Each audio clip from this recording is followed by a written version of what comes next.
नमस्कार दोस्तों, मैं हूं विक्रम धूड़ और आज के इस वीडियो में हम डिस्कस करने जा रहे हैं मून के ऊपर अगर आप लोग जंप करेंगे तो आपका जंप कैसा होगा।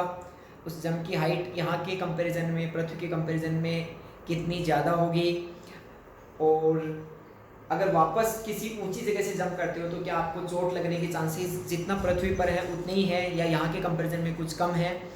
तो चलिए डिस्कस करते हैं। तो सबसे पहली चीज़ है कि मून के ऊपर जो ग्रेविटी है उसकी वैल्यू अर्थ के कंपैरिजन में 6 गुना, लगभग 6 गुना कम है। तो सबसे पहले हम लेते हैं ग्रेविटी ऑन मून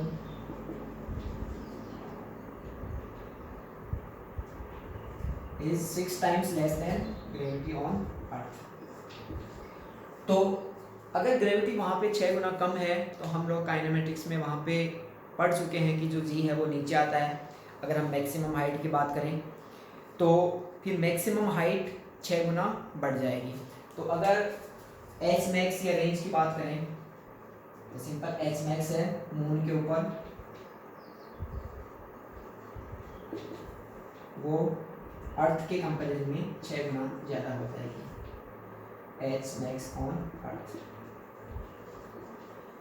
तो सिंपल सी बात हो गई। अगर यहाँ पर सपोज आप 2 फुट ऊंचा जंप करते हैं, सिंपल सी बात है, जैसे आप जंप करके एक बेड के ऊपर चढ़ पाते हैं उसी आसानी के साथ वहाँ पर आप जंप करके एक मंजिल ऊंची बिल्डिंग के ऊपर चढ़ पाएंगे। जैसे सिंपल आपने यहाँ पर बेड के ऊपर चढ़ने में जितना एफर्ट लगाया उसी एफर्ट में आप वहाँ पर एक मंजिला इमारत के ऊपर चढ़ सकते हैं। रही बात वापस से कूदने की, तो यहाँ पे आप जितना एक बेड से नीचे जंप कर रहे हैं, जितना आपको उसमें चोट लगने का चांसेस है उतना ही वहाँ पर एक मंजिल से आप नीचे जंप करने में उतना ही चांस है। या मैं सिंपल भाषा में ये कहूँ कि जितनी आसानी के साथ यहाँ पर आप बेड से जंप कर पाते हैं नीचे, या 2 फुट की ऊंचाई से जंप कर पाते हैं, वहाँ पर उतनी ही आसानी के साथ आप 12 फुट की ऊंचाई से जंप कर पाएंगे। तो थोड़ा सा इंटरेस्टिंग फैक्ट है। आप वहाँ पर सिंपल चलते चलते आपका मन हुआ उछल कूद करने का, तो आपकी 5-6 फुट ऊंची जंप तो बड़ी आसानी के साथ, जैसे यहाँ पर आप 1 फुट ऊंचा जंप करें अगर चलते चलते, तो वहाँ पर उतनी आसानी के साथ आप 5-6 फीट ऊंचा जंप कर सकते हैं। थोड़ा सा आपके पास भी सुपर ह्यूमन जैसी पावर है वो आ जाएंगी। और इसके अलावा थोड़ा सा अगर मैं दूसरे पहलू पे डिस्कस करूं कि वहाँ पर जो एटमॉस्फेयर है, जो वायुमंडल है वो नहीं है। तो वायुमंडल नहीं होने की वजह से वहाँ पे हवा का जो घर्षण कहें वो भी नहीं है। ओबे से बात है, आपको अगर वहाँ पे रहना है तो आपको जो भी स्पेस शूट है वो लेके ही चलना पड़ेगा, उसके बिना आप वहाँ पर चल भी नहीं पाओगे या जिंदा भी नहीं रह पाओगे। तो वायुमंडल नहीं होने की वजह से वहाँ पर, अगर मैं इंटरेस्टिंग फैक्ट के हिसाब से बात करूँ तो वहाँ पे अगर आप एक पंख, एक हल्का सा कोई कागज़ का टुकड़ा, पंख कुछ भी ले लो, अगर आप उसको और साथ में एक पत्थर को ड्रॉप करोगे तो दोनों एक साथ पहुँचेंगे। वहाँ पे जो न्यूटन्स लॉ है जो ग्रेविटेशन के ऊपर है, आप उनको बड़ी आसानी के साथ वहाँ पर वेरीफाई कर सकते हो। उसके अलावा कुछ और थोड़ा सा इंटरेस्टिंग फैक्ट वहीं का कि मून के ऊपर जो है वातावरण नहीं होने की वजह से अगर सन होता है तो गर्मी सीधे के सीधे आती है, तो टेम्परेचर बहुत ज़्यादा बढ़ जाता है। और जहाँ पे सन नहीं होता या मैं कहूँ रात होती है तब टेम्परेचर उतना ही घट जाता है। तो ऑब्वियस बात है, आपको दिन में इतनी ज़्यादा गर्मी हो जाएगी कि आप वैसे सर्वाइव नहीं, और रात में बहुत ज़्यादा ठंड हो जाएगी। दोनों केस में जो टेम्परेचर है वो एक्सट्रीम केस में पहुंच जाएगा।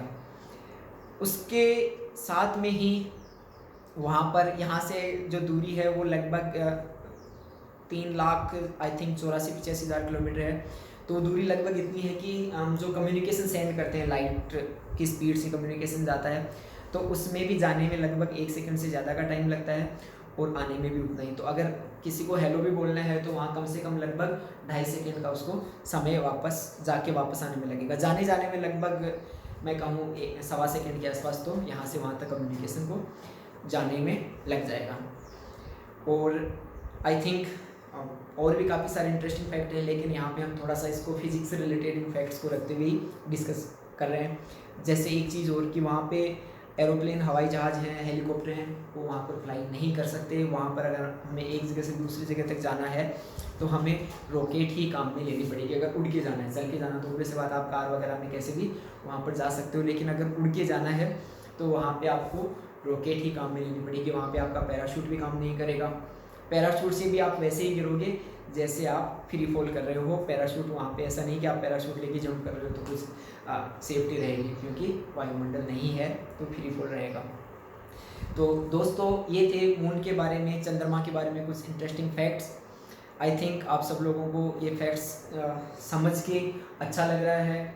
और यहाँ पे जो हमने एक दो ये जंप वाले कॉन्सेप्ट देखे हैं, आई थिंक ये समझ सिंपल सी चीज़ें हैं, समझ में आई भी होंगी। तो मैं तो ये कहूँगा कि फैक्ट्स आपको जानने को मिले, काफ़ी लोग हो सकता है पहले से भी जानते हो। तो ये थे कुछ इंटरेस्टिंग फैक्ट्स। आप ऐसे ही हमें कुछ आगे और जो वीडियो बनाने हैं उनके बारे में सजेस्ट कर सकते हो, उनके ऊपर हम थोड़े से ऐसे ही इंटरेस्टिंग वीडियो और लेक्चर बना सकते हैं। तब तक के लिए नमस्कार।